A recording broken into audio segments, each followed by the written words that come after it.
Alors d'abord, je vous raconte un peu mon parcours. Au départ, je fais des études d'histoire à Rennes. Je rencontre l'histoire des religions grâce à un cours d'Annick Martin. Et tout de suite, j'ai l'envie d'aller vers l'anthropologie. Ça a toujours été une constante chez moi. Mais les anthropologues que j'ai lus, c'était les anthropologues, je dirais, dans le sillage de Lévi-Strauss, même ceux qui étaient très critiques de Lévi-Strauss. Mais je n'étais pas en mesure de rencontrer les ouvrages de Todd, que je ne connaissais pas du tout. Une fois, on m'en a parlé comme ça, mais comme c'était toujours en lien avec l'actualité, des passages à la télévision, donc je suppose que j'ai dû en entendre parler quand il a publié Après l'Empire, parce que le livre a eu beaucoup de retentissement. Mais moi... J'avoue, l'actualité, si je suis spécialiste de l'Antiquité, c'est justement pour échapper à l'actualité. Donc du coup, je ne pouvais pas rencontrer Todd. Et l'anthropologue qui inspirait le plus ma réflexion, c'était plutôt Alain Testard, parce que c'était un anthropologue évolutionniste qui était sorti du structuralisme. Donc voilà, ça me donnait vraiment beaucoup d'idées. Mais sans que ce soit... J'ai jamais écrit un article qui soit vraiment directement inspiré du travail de Testard. Et pourtant, souvent, j'ai utilisé ses travaux. J'ai même participé l'année dernière à un colloque en hommage à Testard, parce qu'il est décédé en 2013. Et c'est toujours là. Mais Todd, c'est un peu particulier. Vraiment, c'était pas du tout prévu dans mon parcours de recherche. J'ai fait un article vraiment, je dirais, au départ, mon intervention ne peut pas vous intéresser, mais vous allez voir que ça va vous intéresser quand même, parce que c'est pour moi inattendu. L'article, c'est quand même trouver la clé du monothéisme. C'est-à-dire que je pense avoir trouvé la clé... une des clés du monothéisme dans le Proche-Orient ancien, donc monothéisme biblique, grâce à la théorie d'Emmanuel Todd sur les structures familiales. Ce qui paraît, comme ça, dit comme ça paraît peu crédible. Je vais vous expliquer. Mais d'abord encore un peu mon parcours. Donc je m'intéressais beaucoup à l'anthropologie, je faisais ma thèse, et j'engrangeais comme ça des lectures, des réflexions. Et puis en 2002-2003, pour vraiment travailler sur ma thèse, la faire avancer, j'ai eu une bourse pour l'école biblique et archéologique de Jérusalem. Et là, j'ai rencontré ce qu'on appelle des exégètes bibliques, donc des gens qui sont vraiment spécialistes des textes bibliques. Et il y en a un dont j'ai pas suivi les cours, mais on se retrouvait au café pour discuter. Et j'ai vraiment apprécié une grande rigueur dans le travail. Et puis en 2005-06, il est venu à Paris pour faire des conférences. Et lui aussi, il est décédé. Il est décédé l'an passé, donc cette année même. Il s'appelle Francolino Gonçalves, donc il vient en 2005-2006, je ne me souviens plus exactement. Il fait des conférences à l'École pratique des hautes études. Et là, il expose de manière très claire comment on peut comprendre le monothéisme biblique. Et là, c'est pareil, je vais assister à ces cours, mais parce que je le connais, parce que ça m'intéresse, mais sans jamais penser un jour me confronter à la question du monothéisme biblique, que je laisse à d'autres, à des spécialistes comme Thomas Romer, qui est professeur au Collège de France. Moi, ma spécialité, c'est plutôt les rituels, les sacrifices, je reste dans mon domaine. Mais j'écoute comme ça. Et alors, Francolino Gonçalves expose quelque chose de très surprenant. Il dit en fait, dans les textes bibliques, on a deux conceptions religieuses qui sont en concurrence, mais qui vont, avec le temps, converger l'une vers l'autre et fusionner. Et il y en a une qui, au départ, sans doute, historiquement, est minoritaire, et puis elle va devenir majoritaire. Et c'est ce qui donne ce monothéisme extrêmement exclusif, dont on parle souvent. Et alors là, il dit quand même, et ça pique ma curiosité, il dit cette conception religieuse exclusive, on pourrait même dire exclusiviste, eh bien, elle s'exprime beaucoup par des métaphores familiales. des métaphores matrimoniales et aussi filiales. Hein, c'est-à-dire la conception du Dieu, c'est un Dieu mari ou un Dieu père. Et c'est un Dieu particulièrement exigeant.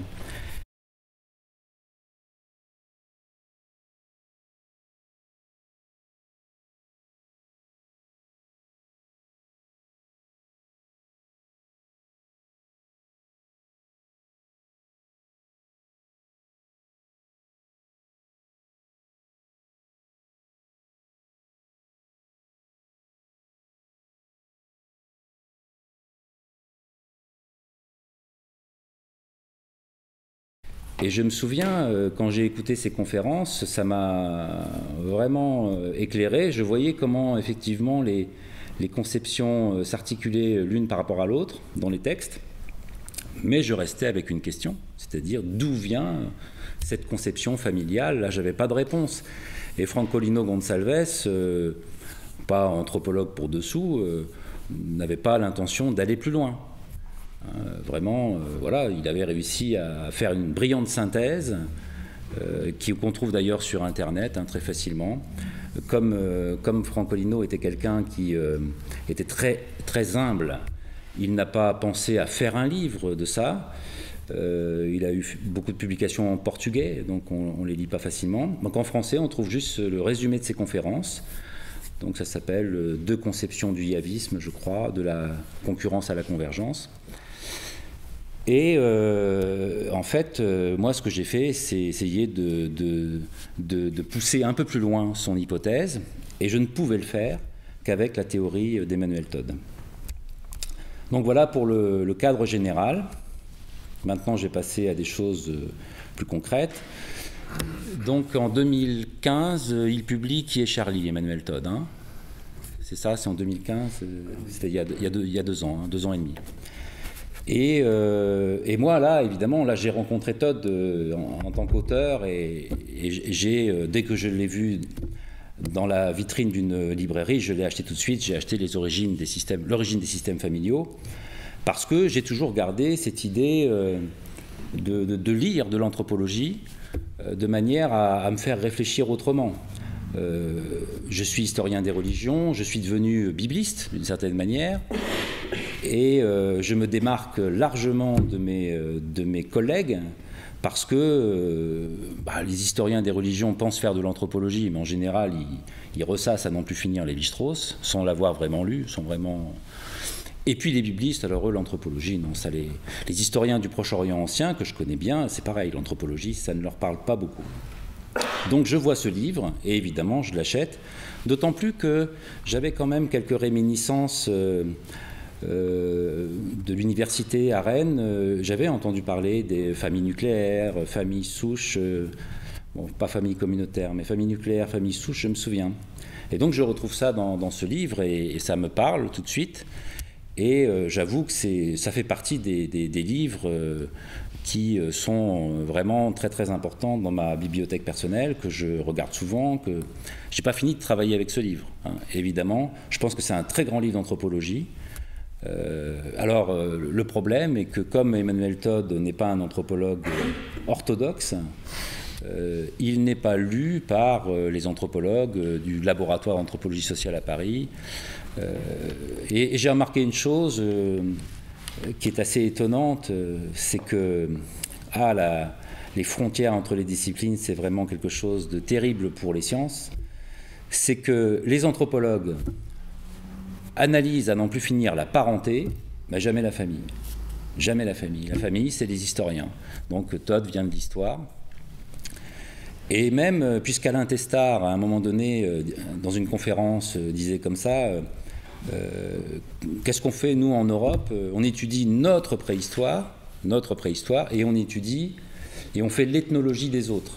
Il y a un ethnocentrisme porté par l'anthropologie sociale, qui est quand même assez évident. Vous allez au musée du Quai Branly, vous avez un endroit du musée, c'est sur les peuples d'Amérique, l'Océanie, l'Asie, vous n'avez pas l'Europe. Hein, non, l'Europe, c'est le continent de l'histoire, ça ne peut pas être le continent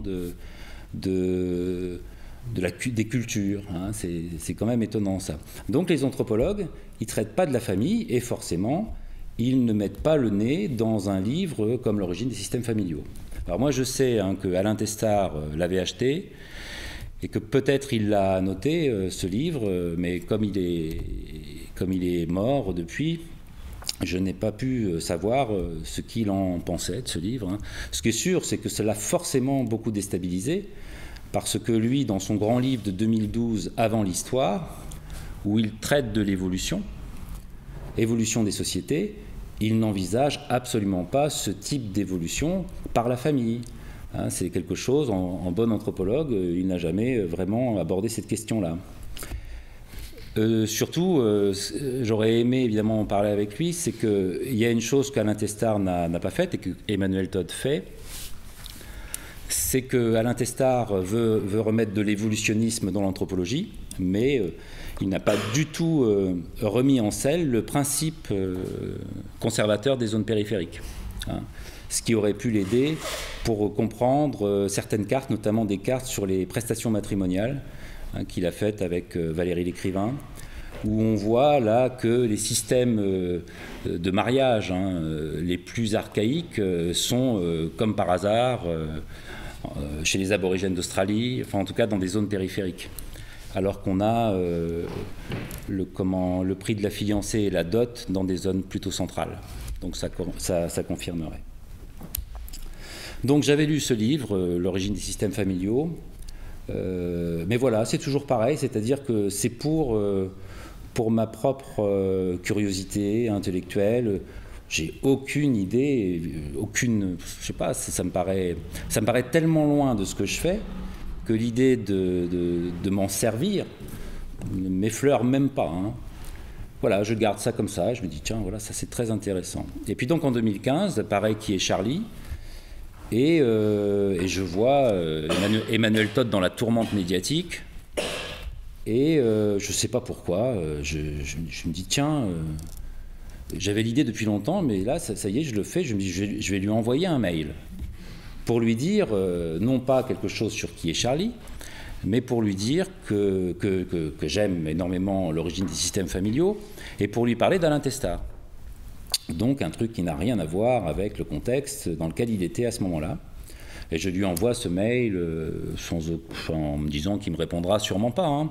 Et il me répond, tout de suite, très rapidement.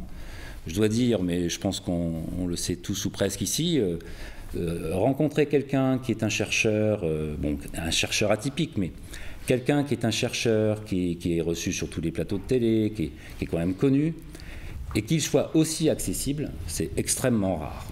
Je dois dire que vraiment, dans le milieu de la recherche, les gens sont plutôt des animaux au sang-froid.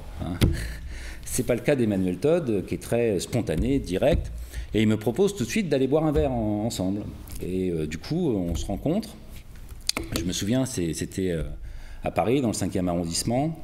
J'avais choisi le lieu, il me dit « ouais, je choisis le lieu ». Bon, je choisis un bon pub anglais, et à côté de l'église Saint-Étienne-du-Mont, là, à côté du Panthéon.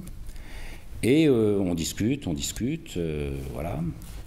Et puis, je retourne travailler dans la bibliothèque dans laquelle je travaille habituellement, et j'avais vu qu'il y avait eu des publications sur le Proche-Orient ancien concernant la famille, voilà, household. Et je regarde ça, mais comme ça, parce qu'on venait d'en parler. Et puis j'avais vu, quand on s'était rencontrés, il était très intéressé par ce que je faisais, parce que finalement, et ça se voit dans le livre Où en sommes-nous, très intéressé par tout ce qui concerne la famille juive antique. Et c'est pour ça qu'Emmanuel Todd était très curieux de m'entendre, parce que voilà, je travaille sur le judaïsme ancien, et même plus loin encore, donc ça m'intéressait. Bref, je retourne dans ma bibliothèque et je regarde ces livres, mais comme ça, par curiosité, puis aussi peut-être pour lui dire, parce que je lui avais dit que dans l'origine des systèmes familiaux, les quelques pages qu'il avait écrites sur Israël n'étaient pas très très bonnes. C'est-à-dire qu'il a pris au pied de la lettre des textes bibliques qui parlent souvent du premier-né, en pensant il parle d'un zèle de la primogéniture dans ces textes. Bon, les premiers-nés dans les textes bibliques font souvent référence plutôt à quelque chose de sacrificiel. On sacrifie le premier mouton du troupeau. Voilà, donc c'est pas forcément à prendre dans le sens d'une primogéniture qui serait affirmée. Donc je lui avais dit que peut-être il y avait des choses, il aurait mieux peut-être valu pas trop en parler, parce que c'est compliqué les textes bibliques, surtout leur datation. Bon, je regarde ces livres, et là, je suis stupéfait. Je m'étais jamais intéressé à cette question-là pour le Proche-Orient ancien. Je vois des archéologues, des spécialistes des textes, qui ont évidemment dans la tête que la famille israélite ancienne a évolué du complexe vers le simple, c'est-à-dire cet évolutionnisme que conteste évidemment Emmanuel Todd dans l'origine des systèmes familiaux. Penser que la famille étendue, famille communautaire, patriarcale, serait archaïque, et que la famille nucléaire serait moderne. Voilà. Donc par le biais de l'urbanisation, alors l'urbanisation au Proche-Orient ancien à l'âge du fer, c'est quand même pas l'urbanisation de l'Angleterre au XVIIIe, mais l'urbanisation entraîne cette modernité de la famille. Et je regarde tous ces travaux, et au départ, je me dis, tiens, il faut que je fasse une petite note bibliographique avec ces éléments-là et que je les donne à Emmanuel pour qu'il voit que si jamais il y a une réédition en poche, par exemple, de l'origine des systèmes familiaux, ce serait intéressant de dire qu'il y a beaucoup de spécialistes de la région, là, ces archéologues, bon, ils ne peuvent pas imaginer que l'évolution, elle est contraire. On passe du simple vers le complexe. Et puis, l'idée d'écrire une note, finalement, ça m'est passé. J'ai commencé, on ne sait jamais tellement comment ça se passe, le fait d'écrire un article de recherche. Toutes les choses que j'avais pu mettre de côté dans ma tête, et notamment les conférences de Francolino Gonçalves, tout ça m'est revenu. Et finalement, tout ça a commencé à se mettre bout à bout et à former une sorte de train très très logique avec sa locomotive. Et je me dis, première chose, les archéologues fouillent des maisons de l'âge du fer dans les collines. Ces maisons sont petites, elles sont fonctionnelles, et il y a peu de chances pour qu'il y ait eu des familles étendues dans ces maisons. Donc c'est plutôt des familles nucléaires. Donc déjà, j'ai l'idée d'écrire un article qui va aller à l'encontre de ces grandes publications dans le monde académique là, que je vois. Et ma première idée, c'est celle-là. C'est de leur dire, les gars, vous vous trompez, vous feriez bien de lire Emmanuel Todd, la famille, c'est pas comme ça qu'elle évolue. Donc déjà, j'ai l'idée comme ça d'une note.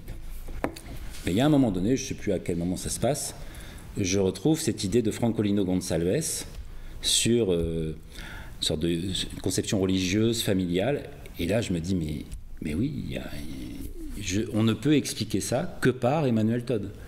Il y a quelque chose là, c'est pas l'histoire des religions qui va permettre d'expliquer, et c'est ça qui est étonnant, c'est pas l'histoire des religions qui va permettre d'expliquer l'origine du monothéisme biblique, ça va être autre chose.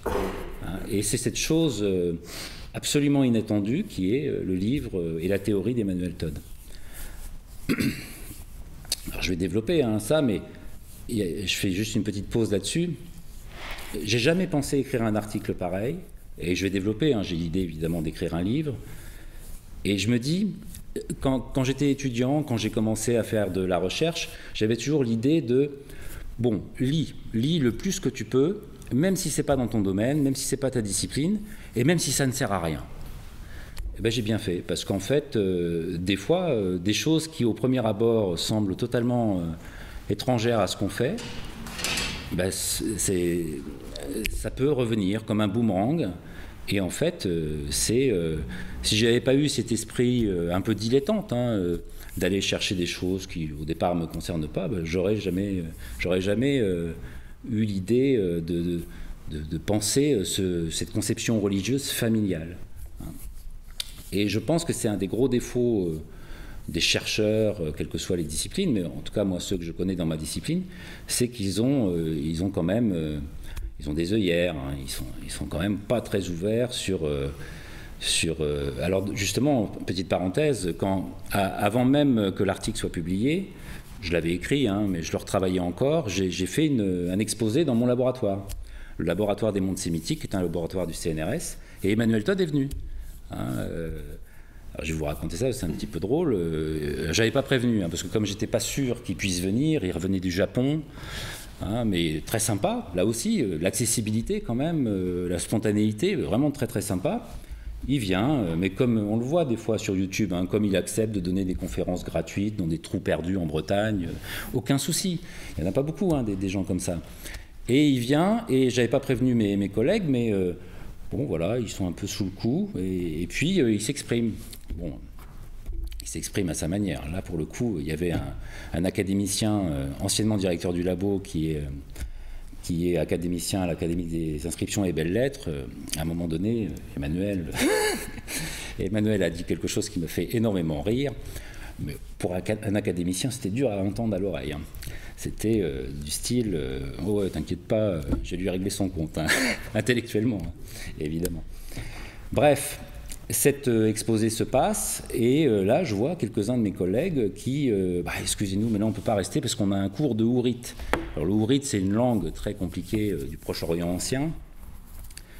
Et voilà, quoi, c'est ça ce que je veux dire par les œillères, c'est-à-dire que là, ils avaient quand même la chance d'avoir quelqu'un qui...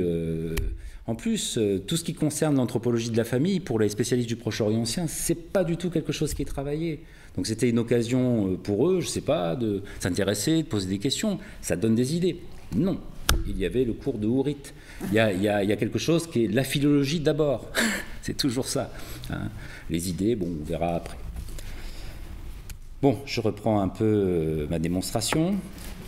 Donc au cours de l'été 2015, hein, c'était très rapide, j'ai l'idée d'écrire cet article. Et alors cet article, il est compliqué parce que j'ai respecté en fait l'ordre de la démonstration tel que ça s'est passé dans ma tête. Donc d'abord les côtés archéologiques, et puis ensuite les côtés plus histoire des religions. Et puis je lui donne mon article à lire, je ne sais plus, fin août, début septembre, donc je le revois, Emmanuel Todd. Donc il me dit des trucs très importants parce qu'il y avait des petits détails que je n'avais pas forcément bien compris, notamment sur ce que peut être les structures familiales primordiales. Mais globalement comme toujours, toujours bienveillant et drôle, parce que c'est surtout ça qui est bien avec Emmanuel Todd, c'est que si on boit un café avec lui, on se marre pas mal. Hein. Non seulement il est sympa, mais en plus de ça, on rigole, quoi. C'est quand même bien. Et puis, totale liberté, c'est-à-dire, je le critique très vertement dans mon article concernant les quelques pages sur l'Israël ancien. Formidable, vive la critique, hein. Donc, je ne suis pas forcément habitué dans le monde académique où il y a des gens qui se froissent pour pas grand-chose. Alors, qu'est-ce que c'est que cet article, cette démonstration ? En fait, moi, j'ai eu l'impression de rien faire de spécial, si ce n'est, c'est une chose que j'aime beaucoup faire d'ailleurs, si ce n'est de mettre en confluence des idées qui au départ ne doivent pas se rencontrer. Donc, notamment Todd d'un côté, et de l'autre côté, je vous ai dit, Francolino Gonçalves. Hein. Donc vous avez d'un côté un poids lourd, Emmanuel Todd, avec beaucoup de livres, hein, des livres en plus conséquents. Et puis de l'autre côté, quelqu'un qui a très peu publié, qui est très peu connu d'ailleurs de ses collègues, et qui a, pour moi, fait la synthèse la plus brillante sur le monothéisme biblique, comment ça a pu se construire avec le temps. Alors mon premier temps, c'est d'abord de dire à mes collègues, et notamment les archéologues, que la famille n'a pas évolué au Proche-Orient comme ils le pensent, et comme ils l'écrivent d'ailleurs sans aucune vérification, puisque Emmanuel Todd démontre que la famille a bien évolué au Proche-Orient au cours du deuxième millénaire, surtout, deuxième et premier millénaire, mais en partant de la famille nucléaire, en passant par la famille souche et pour arriver à la famille communautaire. Et donc avec une patrilinéarité qui se développe, qui s'accentue, ce qui donne évidemment des conceptions qu'on appelle souvent patriarcales. Ça, c'est le premier temps. Le deuxième temps, c'est de montrer que la bizarrerie des textes bibliques, c'est que l'idéologie patriarcale est bien présente, mais même très présente, mais pour moi qui connais bien ces textes, elle est présente dans les textes qui sont considérés, à juste titre, mais sans preuve évidemment, mais à juste titre, comme les moins anciens. C'est-à-dire que l'histoire d'Abraham, de Jacob et compagnie, c'est dans la Genèse, et c'est un livre qu'on date au plus haut du 5e siècle avant notre ère. Donc on n'est pas là à l'âge du fer. Quand on parle des premiers Israélites, c'est l'âge du fer, c'est autour du 10e siècle avant notre ère, donc on est là bien après. Et puis de toute façon, avec Abraham, on n'est plus tellement dans les collines du nord de Jérusalem où on a les premiers Israélites, là on est beaucoup plus au sud, et on est avec des populations visiblement semi-nomades, et dans des zones stépiques, la steppe notamment qui se trouve au sud de Jérusalem, le Negev, qu'on appelle le désert, mais c'est plus une steppe. Après, donc j'en viens à l'âge du fer, les fameuses maisons israélites, alors qu'on appelle en anglais four-room house, parce qu'il y a 4 pièces, et puis maison à piliers en français. Et ces maisons, en fait, sont des maisons, et Emmanuel Todd d'ailleurs m'a fourni un excellent argument. C'est des maisons très fonctionnelles, c'est-à-dire que ce ne sont pas que des maisons d'habitation, c'est des maisons avec des zones, comme les maisons de cette époque-là, c'est-à-dire il faut vraiment une zone de stockage, on stocke de la nourriture, aussi une grande cour pour les animaux, bétail, et sans doute on présuppose, enfin les archéologues présupposent que la zone de couchage pour les habitants de la maison, c'est à l'étage. Et donc une maison, comme me souffle à l'oreille Emmanuel Todd, une maison autarcique. Et il me dit, ça c'est vraiment plus une maison de famille nucléaire, quoi. C'est-à-dire l'idée, c'est la famille qui est refermée sur elle-même et qui se débrouille toute seule. On n'est pas là, on n'est pas là dans la famille communautaire où il y a la solidarité. C'est beaucoup plus la famille fermée sur elle-même. Donc ça me donne un argument de plus.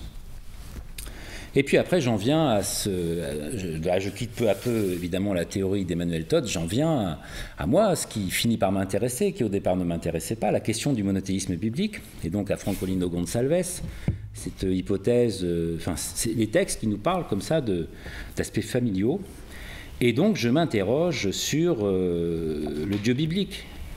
Alors, je vais vous faire une révélation ce matin. Le Dieu biblique, en fait, on connaît son nom. On connaît très bien son nom. Je vais même vous raconter une anecdote assez marrante.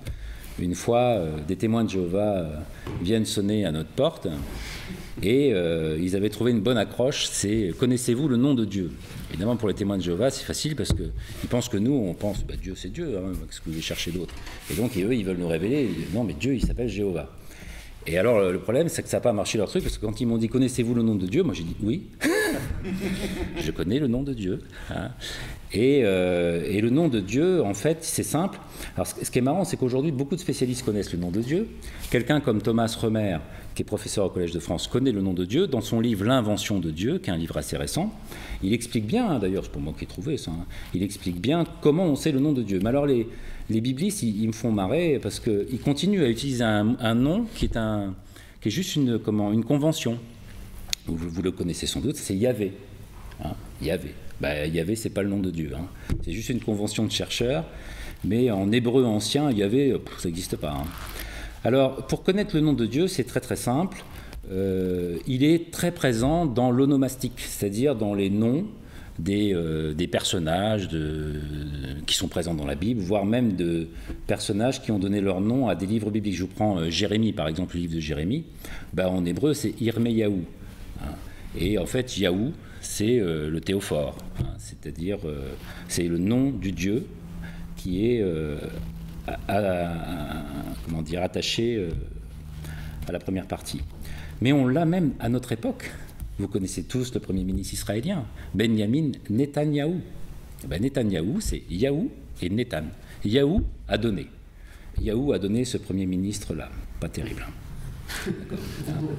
Mais c'est Yahou. Et le nom de Dieu, c'est Yahou. Pas yahoo.com, hein, Yahou. On le connaît aussi de par des inscriptions, évidemment, et puis de par aussi sa translittération en grec, où on a là Yahoo. Alors on a beaucoup pu hésiter, c'était Yahoo ou Yahou. Alors là, ça franchement, c'est pas très grave, parce que dans les langues sémitiques, on passe facilement d'une voyelle à une autre, hein. C'est les consonnes qui sont importantes. Donc il est possible qu'on l'ait appelé Yahou à certaines périodes et Yahoo à d'autres. Il a même encore une troisième prononciation parce que dans Yahvé, c'est ce qu'on connaît tous en général quand on a un peu de culture biblique, on parle, ou c'est peut-être ça, le tétragramme, hein, c'est-à-dire les 4 majuscules qu'on ne peut plus prononcer aujourd'hui quand on est juif religieux, hein, on dit Adonai, on ne prononce pas le nom de Dieu. Donc il y a ces 4 consonnes, un Y, un H, un W, un H. Alors Yahou, c'est 3 consonnes.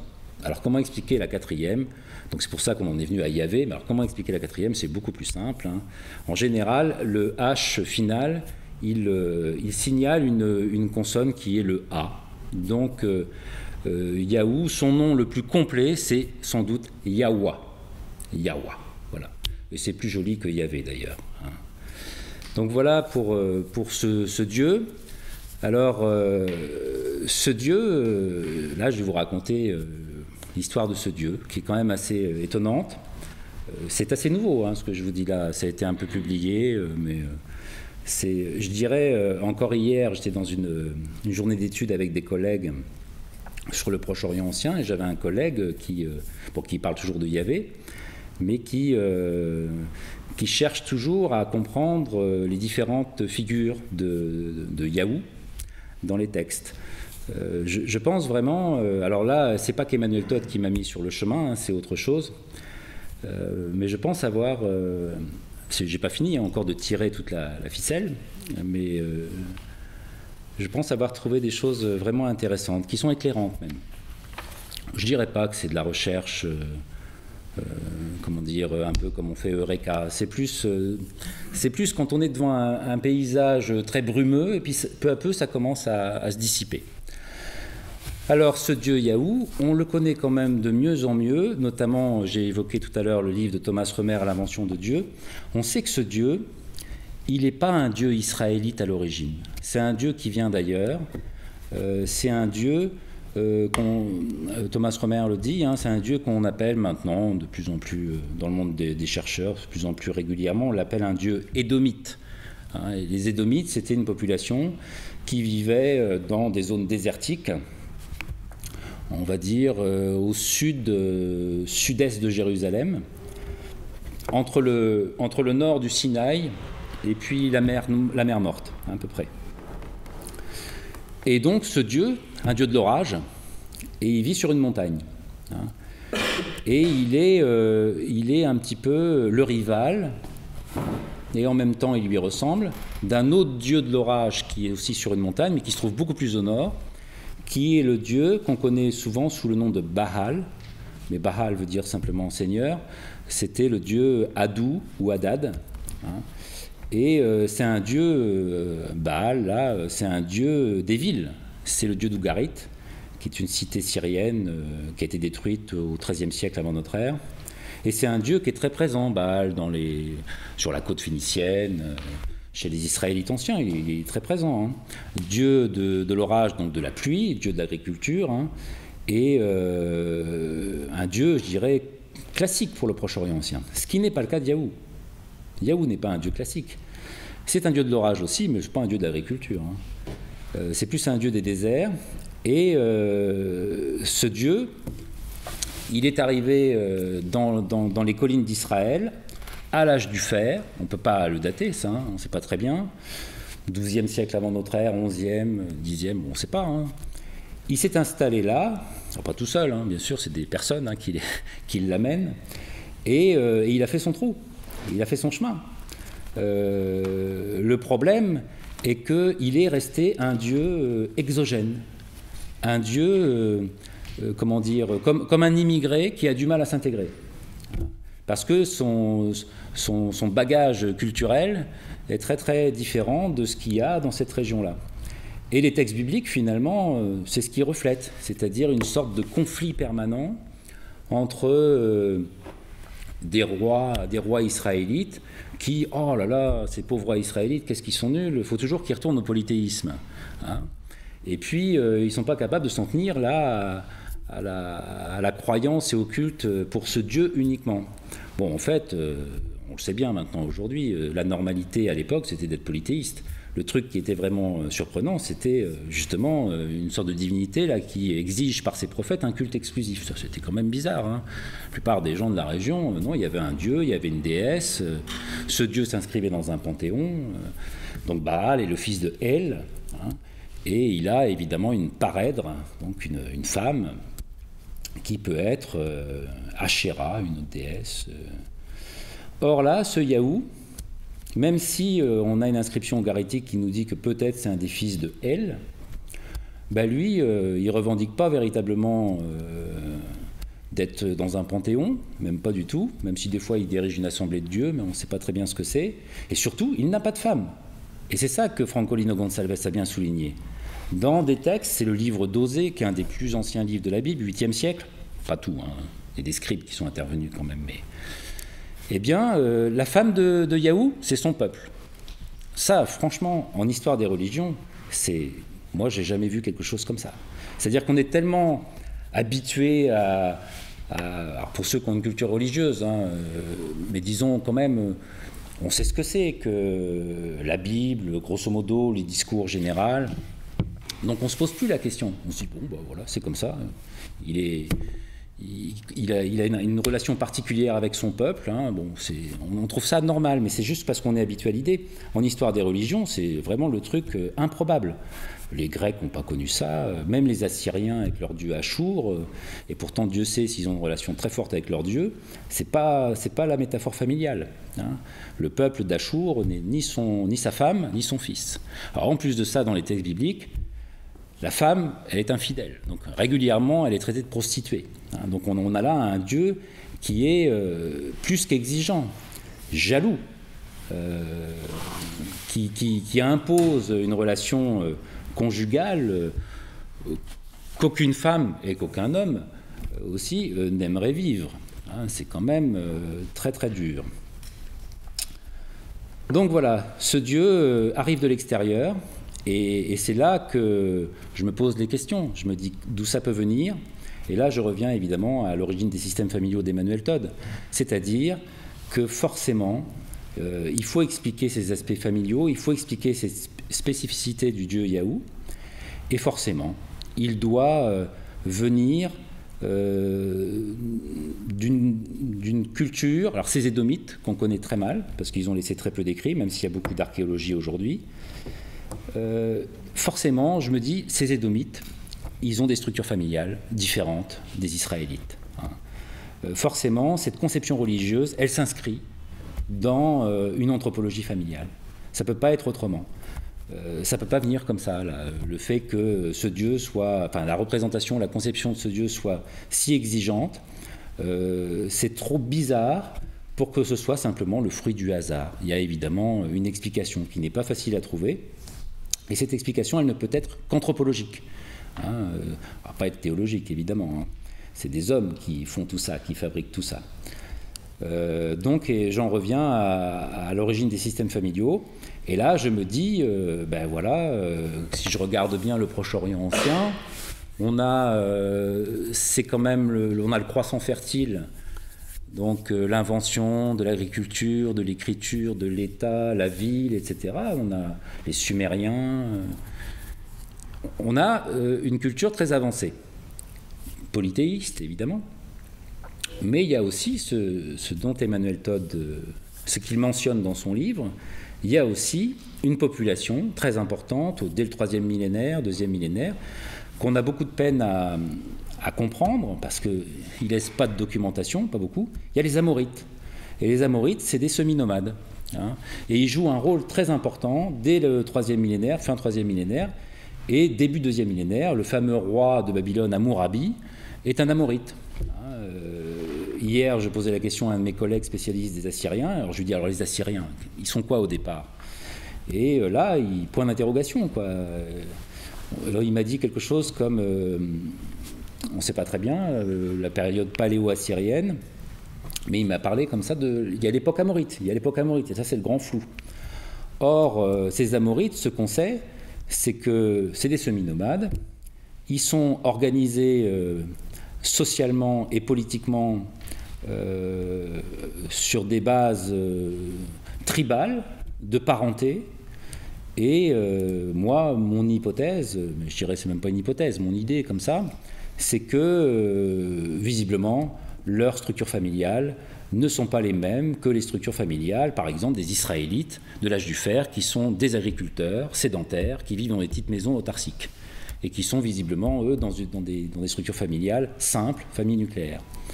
Donc j'ai l'idée que les Amorites, les Édomites, encore plein d'autres populations, tous ces semi-nomades, il y a une grande proportion de semi-nomades, que ce soit à l'est du Jourdain ou au sud, et après il y aura des Arabes qui viendront à l'époque romaine s'installer un peu plus au nord.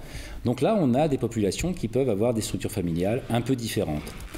Et souvent, mes collègues qui travaillent sur le Proche-Orient ancien, en général, quand ils font de la comparaison, ils comparent deux pôles civilisationnels très importants, ce qu'on a aussi dans le livre d'Emmanuel Todd, c'est la Mésopotamie d'un côté et l'Égypte de l'autre. Et puis au milieu, on met ce qu'on appelle le Levant, c'est-à-dire des Syro-Palestiniens, donc des Phéniciens évidemment, et puis il y a les Araméens qu'on connaît un peu moins bien, et puis il y a ces fameux Amorites, alors on ne connaît pas du tout, très peu, enfin on connaît surtout grâce aux archives de Marie, 18e siècle avant notre ère. Mais bon, voilà, la documentation est quand même pauvre. Et puis, il y a ces Édomites, il y a des Moabites aussi, des populations qui laissent très peu d'écrits et qu'aujourd'hui on connaît un peu mieux par l'archéologie. Alors notamment, il y a un archéologue argentin, Juan Manuel Tebes, avec qui je suis souvent en contact. Ça, c'est le miracle de l'époque Internet, puisqu'on peut échanger très facilement des idées, des données. Je ne sais pas si un jour on se rencontrera, lui et moi, mais en tout cas, on fait partie, je crois qu'il doit être à peu près du même âge que moi, on fait partie d'une génération de chercheurs là, qui revoient un peu les choses. On part d'un peu plus bas que nos prédécesseurs. C'est-à-dire que lui non plus, je pense, il n'a pas l'idée d'expliquer le monothéisme biblique. Mais quand même, quand il fouille dans le Negev, il trouve des traces d'occupation laissées par des Édomites et d'autres populations semi-nomades. Et ce qu'il trouve, c'est des installations cultuelles extrêmement pauvres par rapport à ce qu'on trouve plus au nord ou qu'on va trouver chez les Philistins, par exemple, qui sont, eux, des immigrés. Et finalement, il en vient à penser que la conception du Dieu biblique, elle n'est pas si éloignée de ce qu'on a pour ces peuples-là. Et notamment le fait, c'est le fait le plus saillant, le fait que chez ces populations-là, on ne représente pas Dieu. On ne lui fait pas de statue. On fait simplement un béthil, qui est une pierre levée, qu'on peut tailler, qu'on peut faire belle, on peut même graver des choses dessus, mais on ne représente pas la divinité sous forme humaine ou sous forme animale. Et toutes les polémiques qu'il y a dans les textes bibliques concernant la représentation divine, sans doute qu'elles viennent de là. Donc Dieu, dans la Bible, Yahou, il ne faut surtout pas le représenter comme un homme, et il ne faut surtout pas le représenter comme un bovin, comme un taureau. Le dieu Baal, on le représentait comme un taureau. Vous connaissez tous la polémique dans l'Exode du veau d'or. C'est ça, le veau d'or qu'il y a derrière, c'est l'idée que Yahou est un dieu de l'orage, Yahou est un dieu fort, un dieu guerrier, comme Baal, mais pas question de le représenter sous la forme animale. Alors qu'il y a des textes, je me souviens d'un texte, j'aurais peut-être pu passer d'ailleurs toute ma carrière de chercheur là-dessus, sur Deutéronome 33 et Genèse 49. J'ai des collègues qui font ça, toute leur vie. Je vais vous raconter une anecdote. Une fois, c'était un bibliste, un Anglais, je crois, je sais plus, il raconte une blague comme ça, il dit l'autre jour je revois un tel, excusez-moi je fais une parenthèse, je revois un tel et je lui dis comme ça, alors tu travailles toujours sur le Deutéro-Isaïe, parce que le livre d'Isaïe qui est un gros livre biblique, on peut le séparer en 3 parties. Et le collègue lui dit non, j'ai complètement changé, maintenant je travaille sur le Trito-Isaïe. C'est plus la même chose du tout. Donc j'aurais pu passer ma vie de chercheur sur Deutéronome 33, mais non, la vie est tellement plus passionnante. Donc Deutéronome 33, il est clairement dit que Yahou est un dieu taureau. Hein, et là, on peut penser que ce texte est assez ancien. Je penserais qu'il serait du 8e siècle avant notre ère, à peu près.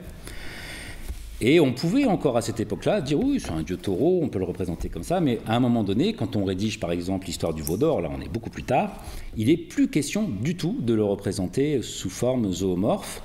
Et je pense que l'aniconisme, et Juan Manuel Tebes pense quelque chose d'assez proche de ce que je pense, l'aniconisme, ce n'est pas quelque chose qui arrive avec le monothéisme, c'est quelque chose qui arrive bien avant, qui est un trait culturel, en amont, très culturel, propre à ces populations semi-nomades qui ne représentent pas les divinités.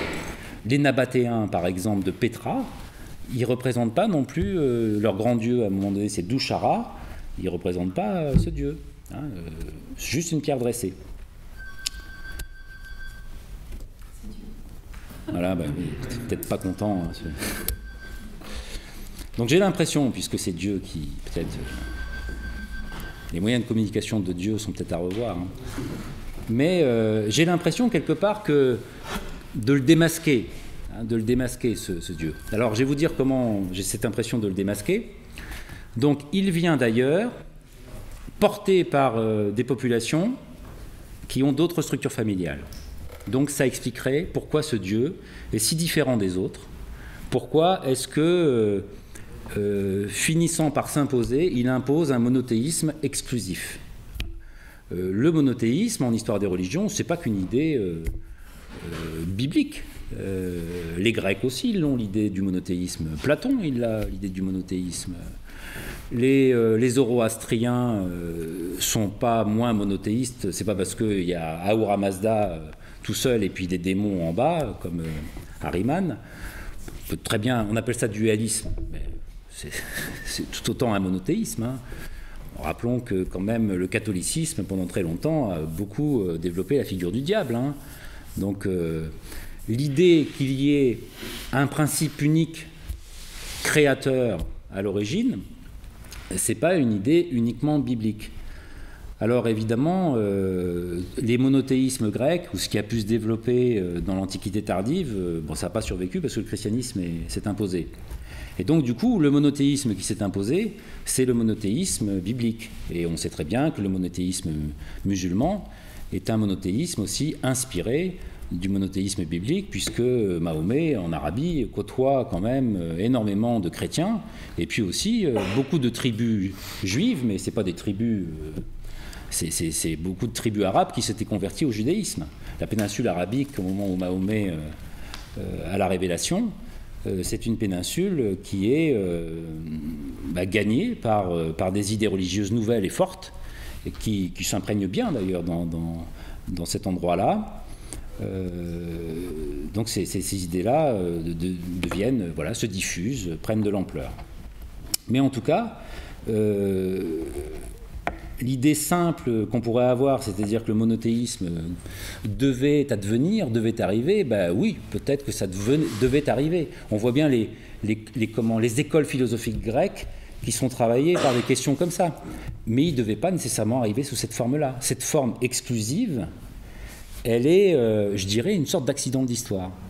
Hein, c'est-à-dire qu'au départ, là je suis beaucoup Francolino Gonçalves, ce dieu Yahou qui vient d'ailleurs et qui s'installe dans les collines d'Israël, il avait toutes les chances de disparaître. Il était vraiment très seul, très minoritaire. Il avait, soit il disparaissait, ou soit il s'imposait fermement. Mais il ne pouvait pas visiblement se diluer dans les conceptions religieuses de cette région-là. Alors il s'est imposé. Alors comment il s'est imposé ? Ça, c'est très compliqué. Bon, cela dit, on a quelques indices. Hein. Les rois de ces époques-là, en général, quand ils prennent le pouvoir d'une manière qui n'est pas légitime, ils le font avec un dieu. Hein, on a ça en Mésopotamie ancienne, sans aucun problème. Et puis on le rend encore très tard avec le dieu Nabou, Marduk, à Babylone. Donc là, ce dieu Yahou, il va être porté par des personnages.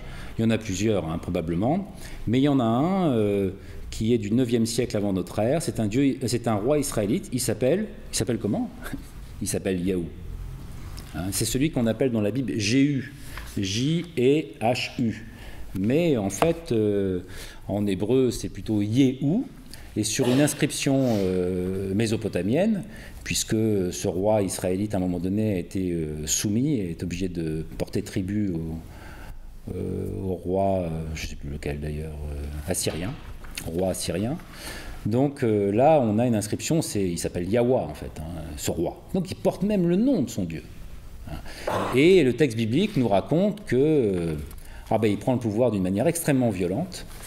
Il fait massacrer tous les prêtres de Baal et autres divinités. Il est le champion de son dieu. Et donc c'est comme ça que ce dieu finit par arriver au sommet. C'est qu'il y a des personnages politiques qui l'utilisent pour arriver au pouvoir. Et le dernier qui fera ça, probablement, c'est le fameux roi de Judée, Josias. On a tendance à penser que tout vient de Josias. Bon, Josias, c'est pareil. Il fait une grande réforme politique et religieuse, et il se sert de ce dieu pour asseoir son pouvoir politique. Donc voilà comment il apparaît, ce dieu.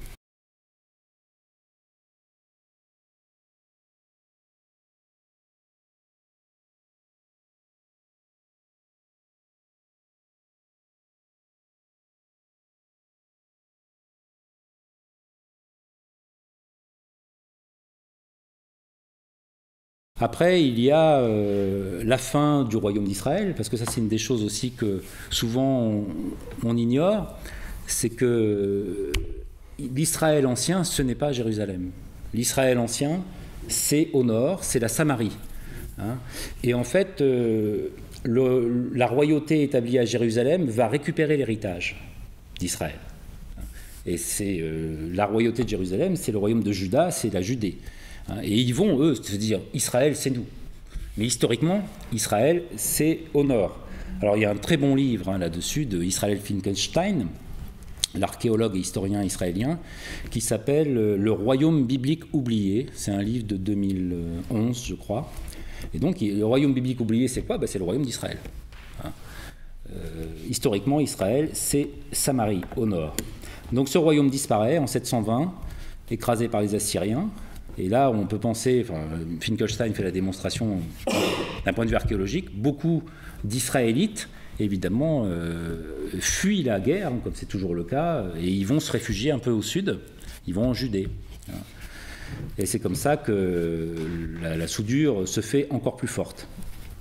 Et puis le royaume de Juda, qui va monter en puissance, va monter en puissance pour son propre malheur, comme le royaume d'Israël. C'est qu'en 587, et même un petit peu avant, j'ai oublié un peu les dates, eh bien là c'est l'empire babylonien qui écrase complètement. Et là il y a l'élite de Jérusalem est exilée à Babylone ou dans les environs, et donc il n'y a plus de royaume,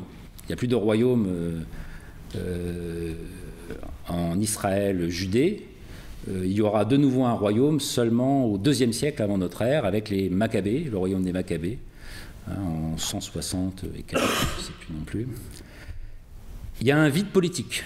Voilà. Et ce vide politique, il va évidemment être comblé par un plein religieux. Ce plein religieux, ça va être le développement de cette conception religieuse qui va s'ériger en monothéisme. Avec un temple de Jérusalem, mais aussi du mont Garizim au nord. Maintenant, les archéologues l'ont bien fouillé et on sait que les Samaritains, qui sont les descendants des Israélites, donc les Samaritains avaient leur temple qui fonctionnait, et ce temple sera détruit à la fin du IIe siècle par un roi asmonéen, Maccabée, de la dynastie des Maccabées. Histoire un peu compliquée. Hein. Mais en tout cas, il n'y a plus de roi, c'est les prêtres qui vont vraiment être à la tête, on va dire, de l'entité de Samarie ou de Jérusalem. Et ces prêtres, ils vont écrire des textes. Hein, par exemple, Lévitique, c'est un texte très sacerdotal. Et voilà, ils vont... cette conception religieuse, au départ très marginale, très minoritaire, très spécifique, eh bien, va être peu à peu érigée comme un monothéisme, c'est évident, mais quelque chose vraiment d'intangible, de fort, et puis ça ne va faire que se développer. Mais si vous voulez, c'est quand même un très très long processus historique et improbable, parce que tout ça vient d'un Dieu étranger. Hein. Pour l'histoire du Dieu étranger et sur le nom d'Israël, il faut bien voir que Israël, dans le nom d'Israël, vous avez le nom de Dieu aussi, c'est El. Et la première mention historique qu'on ait de Israël, c'est à la fin du XIIIe siècle, sur une inscription égyptienne, et on sait que le pharaon, alors je ne sais plus lequel c'était, Merneptah, le pharaon Merneptah mène une campagne donc, en Palestine ancienne, et plusieurs lieux sont mentionnés, et il y a la mention d'Israël, et on sait que ce n'est pas un lieu. Parce que, là je vous dis comme ça ce que j'ai lu, hein, le glyphe égyptien, mais je ne connais rien moi, au hiéroglyphe égyptien, mais le glyphe égyptien dit que ce n'est pas un lieu qui est désigné, c'est un peuple. Et ce qu'on présuppose, c'est que c'est une confédération tribale. Hein, et il s'appelle Israël, et donc le dieu de cette confédération, à cette époque-là, le grand dieu, sans aucune surprise, c'est El. El qui est le roi du Panthéon au Proche-Orient ancien. Hein, chez les gens d'Ougarit, c'est la même chose. Donc, même le nom Israël confirme que le Dieu, au départ, c'est pas Yahou. C'est vraiment venu bien après. Et alors, oui, pour la petite histoire et pour vous dire comme quoi il ne faut pas avoir d'œillères, l'idée, quand j'ai commencé à penser que c'était très important, le fait que le Dieu, il vient de l'extérieur et puis il s'impose à l'intérieur. En fait, j'avais écrit un article en 2013, j'avais très longtemps en tête cet article. Ça partait un petit peu des questions de Nicole Laureau, spécialiste de la Grèce ancienne, de Marcel Détienne aussi, sur les régimes d'historicité et comment une population peut se penser soit autochtone, c'est-à-dire on est là depuis toujours, en France, hein, nos ancêtres les Gaulois, ou alors se penser comme nous venons d'ailleurs, mais nous avions vocation à arriver là, les Américains d'aujourd'hui. Hein. Et du coup, là j'ai fait un truc, mes collègues biblistes, je pense que ça ne les a pas intéressés du tout, ils ont trouvé ça trop chelou. J'ai comparé le régime d'historicité qu'on a dans la Bible avec le régime d'historicité des Aztèques. Sacrificateurs, humains. Mais on a la même chose. Je m'étais appuyé sur un très bon livre hein, qui date maintenant pas mal, mais d'autres livres aussi, mais notamment un très bon livre sur les Aztèques, l'origine des Aztèques. Ah, c'est quelqu'un qui est toujours à l'EHESS, j'ai oublié son nom, Christian Duverger. Très très bon livre. Et les Aztèques, qu'est-ce qu'ils racontent? Ils racontent dans leur mythe que nous on vient d'un pays formidable, là, mais on est originaire de là, mais c'était pas notre vocation de rester là. Donc notre vocation c'était bien d'arriver à Mexico. Hein. Donc c'est vraiment, c'est ça ce que j'appelle un mythe alloptonique. Hein, c'est le mythe, nous on vient d'ailleurs et on est fait pour arriver là, ce qui est différent du mythe autochtonique. Les Grecs, ils avaient le mythe autochtonique. Et donc la Bible nous raconte, en tout cas certains textes bibliques les plus connus, nous racontent une sorte de mythe alloptonique. Le peuple vient d'ailleurs. Hein, et il fait tout un parcours, c'est presque un rite de passage. On a ça aussi hein, chez les mythes aztèques. C'est-à-dire qu'il faut passer par tel endroit, on se dit c'est quand même pas la route la plus directe. Hein. Quand vous voyez le parcours que fait le peuple de l'Exode pour aller jusqu'en Israël, là, les terres, les collines. Là. Alors, vous partez d'Égypte, hein, vous arrivez là au Sinaï, et là, vous avez une route directe. Hein. Vous passez par Gaza, puis vous arrivez là, c'est bon, hein, en quelques jours, vous y êtes. Ah ben non, ils vont carrément dans le sud de la péninsule du Sinaï, on ne peut vraiment pas survivre là. Hein. Enfin bon, il y a Dieu qui donne la manne. Et puis ils remontent comme ça, et puis après, ils contournent la mer Morte, tout ça pour arriver... Là, c'est bizarre, c'est tortueux. Hein. Et en fait, je me suis dit, alors quand j'ai fait mon article sur la comparaison avec les Aztèques, je n'avais pas encore l'idée, Mais là, à un moment donné, je me suis dit, mais en fait, c'est ça. Qu'est-ce que nous raconte la Bible? C'est pas du tout la migration d'un peuple, c'est la migration d'un Dieu.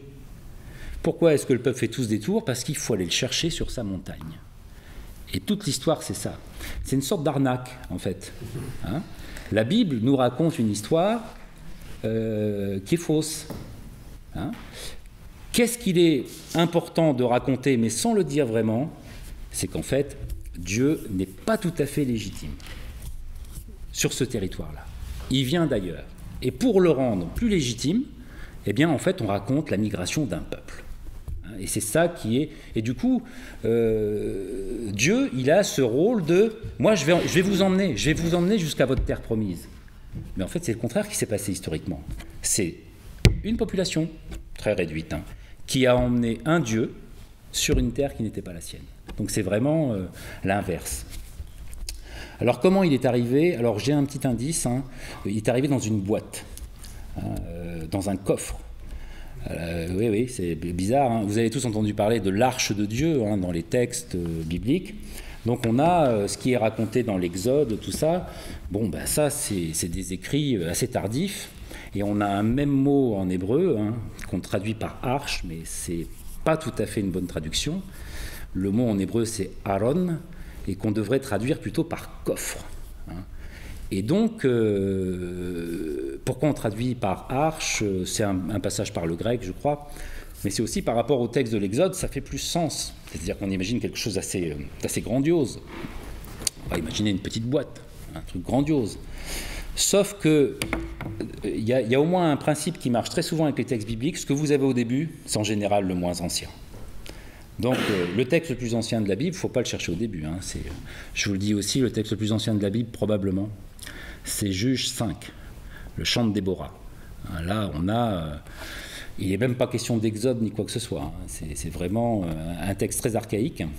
Mais ce qui est bien avec les scribes qui ont écrit la Bible, c'est que si on n'a pas bien compris l'histoire en Juge 5, on a la même histoire en Juge 4, hein, mais racontée avec un hébreu un peu plus facile à comprendre.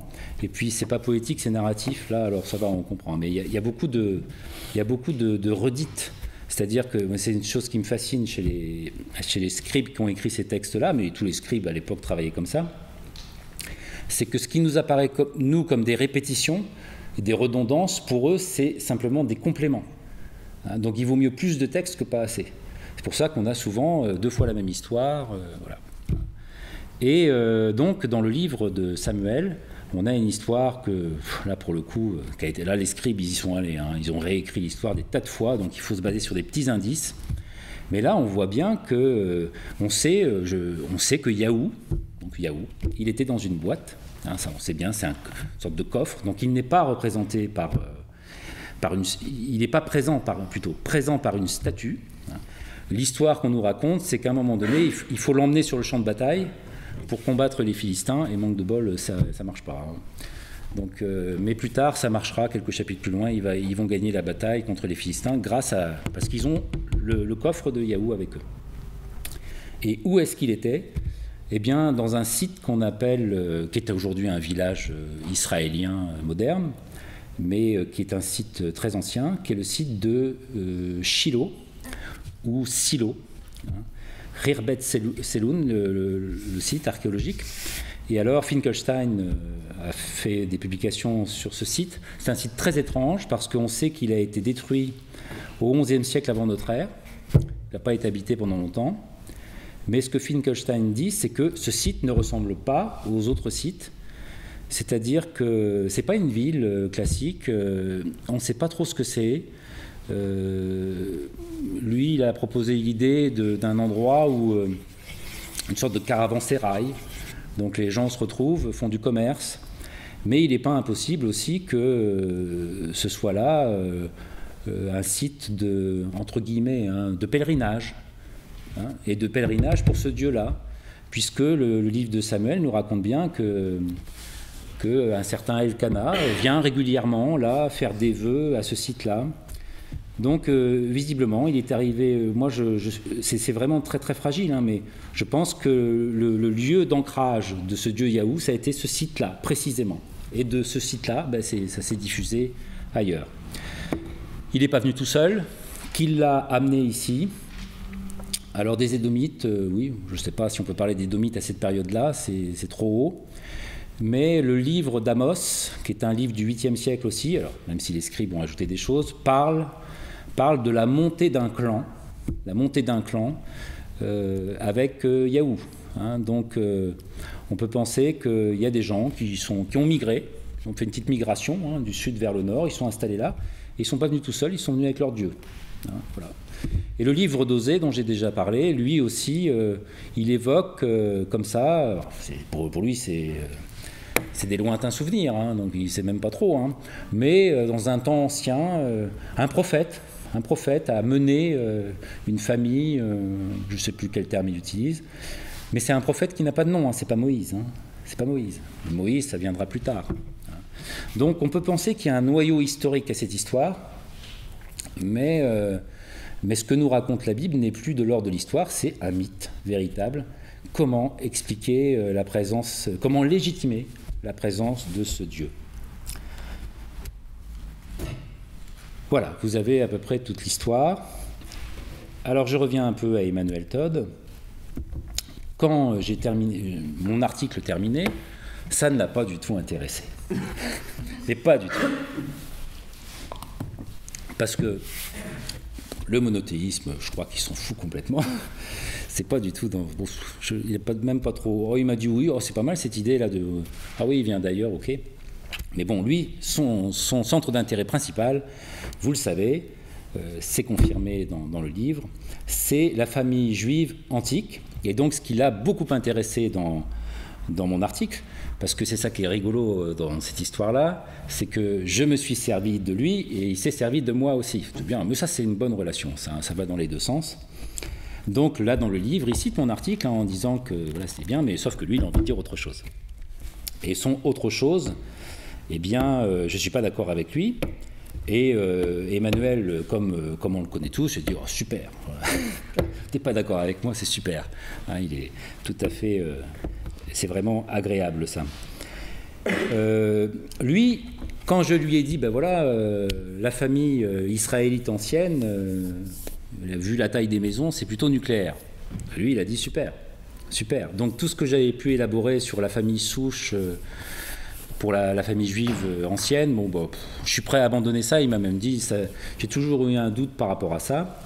Donc voilà, donc il a pris cette idée-là, et puis il en a fait son miel, et puis il l'a développé dans le livre. Mais pour moi, c'est inacceptable parce que en fait, il y a une sorte de raccourci historique, quoi. Tout est d'un seul coup contracté. Et moi, je fais une différence entre l'Israël ancien au nord et puis la Judée antique au sud. Hein, pour lui, bon, c'est à peu près la même chose. Hein. Il m'a dit une fois, bon, ça c'est trop subtil, j'en ai pas besoin. Je pense qu'il faut faire des distinctions. C'est-à-dire que les populations qui vivaient autour de Jérusalem à l'époque hellénistique et romaine, d'abord, ces populations, il n'y a pas une population, c'est très hétérogène. Alors, il y a des gens qui sont là installés depuis des siècles, qui sont des paysans, qui n'ont pas bougé. Il y a la ville qui s'est beaucoup développée, donc il y a des urbains, il y a des gens qui reviennent d'exil, de Babylonie, ce qui va notamment former le judaïsme rabbinique, qui sera le judaïsme qui va survivre après la destruction du temple en 70 et puis la répression très forte en 135 par Hadrien. Donc il y a ça, mais il y a aussi on travaille beaucoup en ce moment cette question-là. Il y a des étrangers, hein, il y a des Arabes, il y a des Iduméens. Les Édomites sont devenus des Iduméens, donc le nom n'est plus tout à fait le même, mais c'est à peu près la même chose. Le roi Hérode est un Iduméen. Et il y a des populations semi-nomades qui peuvent avoir des conceptions familiales différentes. Un personnage comme Abraham, eh bien, on voit bien qu'il représente plutôt cette frange-là de la population de la Judée antique. Hein. Et d'ailleurs, le personnage d'Abraham est un personnage, au début, moi, ça m'a toujours un peu... Abraham, c'est pas ma tasse de thé. Hein. Je ne suis jamais intéressé à Abraham. Alors, pour le coup, là aussi, il faut se méfier des idées toutes faites qu'on peut avoir, parce que là, je vois par différentes lectures que on pourrait expliquer le fait qu'Abraham soit une figure importante dans le Coran et qu'il le soit aussi évidemment dans la Genèse, il y a une filiation à laquelle je n'avais pas pensé. C'est-à-dire que, d'après des documents anciens, on a visiblement un personnage très ancré localement autour de Hébron, la ville d'Hébron actuelle, et donc il y avait des sortes de fêtes qui pouvaient se passer. On a des traces dans l'Antiquité tardive, 3e, 4e siècle, par là, de notre ère. Abraham c'est pas qu'un personnage biblique, c'était un personnage ancré localement.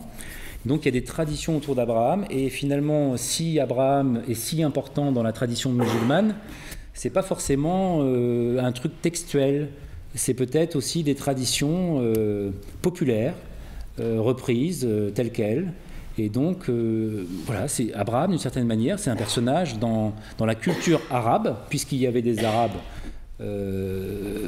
dans la région de Judée au IIIe siècle avant notre ère, 4e même aussi. Donc voilà, un personnage repris dans la Bible de manière assez étonnante et qui transcende comme ça des siècles, très étonnant. Rien à voir avec Moïse, qui est peut-être un personnage beaucoup plus littéraire, là, beaucoup plus fictif. En tout cas, par rapport à la conception un peu monolithique que Emmanuel développe de la famille juive, moi je vois une Judée antique très hétérogène, et puis surtout j'y vois une parenté très forte, et j'irai pas jusqu'à dire que la famille communautaire était le système familial dominant de la Judée antique, mais ce que j'y vois, c'est une patrilinéarité très forte, et aussi l'importance de la symétrie dans la famille, c'est-à-dire de l'égalité des frères. Et je pense que la patrilinéarité extrêmement forte de la Judée antique, là je ne parle plus des Israël élites de l'âge du fer, je pense que c'est-à-dire qu'il y a en amont un aspect familial très fort pour expliquer la singularité d'un Dieu, mais il y a en aval, il y a un contexte culturel et familial en Judée qui ne va faire que renforcer le côté exclusif de la religion. On est bien obligé de voir qu'à l'époque perse, ça ne gêne pas tellement les Judéens d'être sous la coupe de l'empereur perse, même si on voit bien un développement de textes comme le Lévitique, où vous avez des règles rituelles vraiment extrêmement détaillées et très coercitives.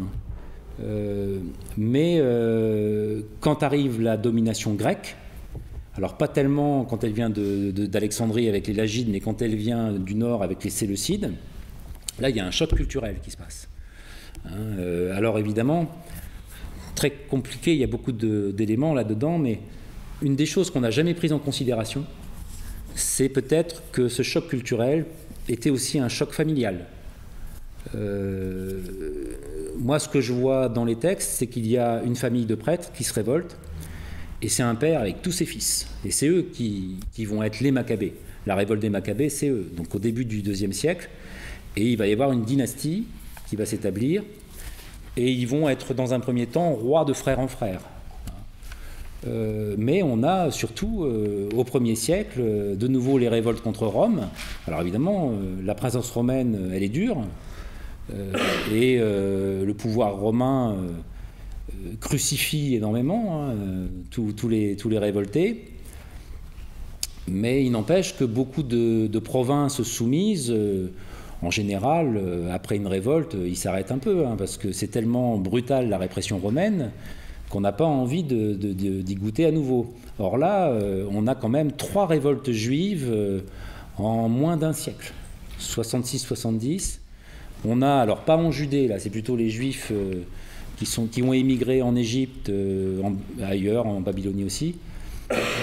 C'est les années autour des années 110, j'ai oublié les dates précises. Et puis on a la révolte de 132-135.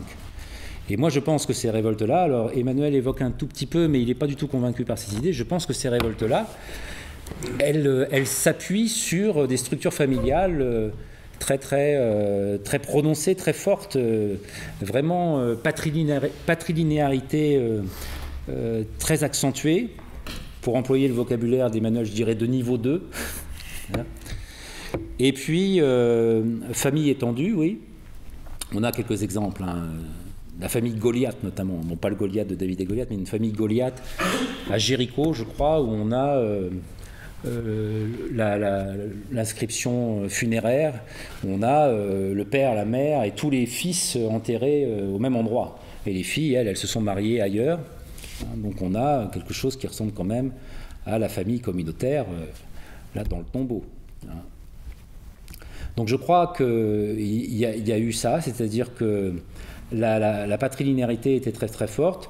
Je ne suis pas sûr qu'il y ait eu un passage par la famille souche, hein, ma foi, je ne sais pas très très bien. Je pense que l'aspect semi-nomade, parenté et structure familiale du monde nomade, qui est très présent dans la Bible, mais il a dû jouer aussi un rôle dans cette population hétérogène.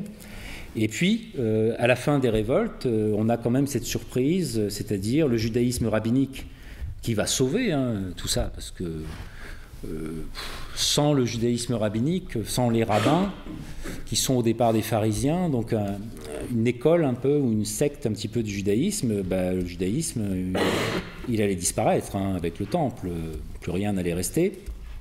Et bien ces rabbins, d'une part, ils délocalisent, parce qu'il faut bien, là on ne peut plus rester à Jérusalem. Donc du coup, l'autre jour à la télévision, il y a Yann Moix qui a dit une grosse bêtise là, dans l'émission de Ruquier. Là. Yann Moix, tout content de dire à quelqu'un, vous dites n'importe quoi historiquement, si le Talmud de Jérusalem s'appelle de Jérusalem, c'est qu'il y a une raison, c'est qu'il a été créé à Jérusalem. Eh ben non, il n'a pas été créé à Jérusalem, le Talmud de Jérusalem. Il y a les rabbins qui sont installés à Babylone, c'est pour ça qu'il y a le Talmud de Babylone, et puis il y a ceux qui sont en Palestine ancienne, mais ils sont en Galilée. Ah, ils ont reculé, hein. On ne va pas provoquer le pouvoir romain si dur. Hein. Donc on délocalise et on se met plutôt à la périphérie. Eh bien ces rabbins, ils mettent en place, alors pas quelque chose de si consistant que ça, mais quand même, ils mettent en place la matrilinéarité dans le judaïsme. Hein. C'est-à-dire on deviendra juif par la mère. Alors que, je vous assure que, et là Emmanuel Todd ne peut pas le contester, le judaïsme plutôt pré-rabbinique, il est patrilinéaire. Il n'y a pas du tout de... Et ça c'est très étrange. Pourquoi est-ce que d'un seul coup, on passe à la matrilinéarité? Alors moi, mon idée, il l'évoque, Emmanuel, c'est une idée comme ça, elle est plaisante, je trouve, c'est sans doute peut-être impossible à démontrer, mais je pense que c'est... peut-être de manière plus ou moins confuse et inconsciente, les rabbins se sont dit on ne peut plus exister d'un point de vue politique, on n'existera que d'un point de vue religieux, et non plus en pensant en État, mais en communauté. Donc on se resserre sur nous, on sauve, quoi. Et du coup, l'abandon de la patrilinéarité, c'est l'abandon tout simplement de tout ça, quoi, de l'affirmation politique, de la résistance au pouvoir romain. C'est au contraire se resserrer, se concentrer sur la transmission du texte, la transmission des traditions. Il n'est même plus tellement question de penser à rebâtir un temple et de faire des sacrifices, même si les traités du Talmud en parlent encore.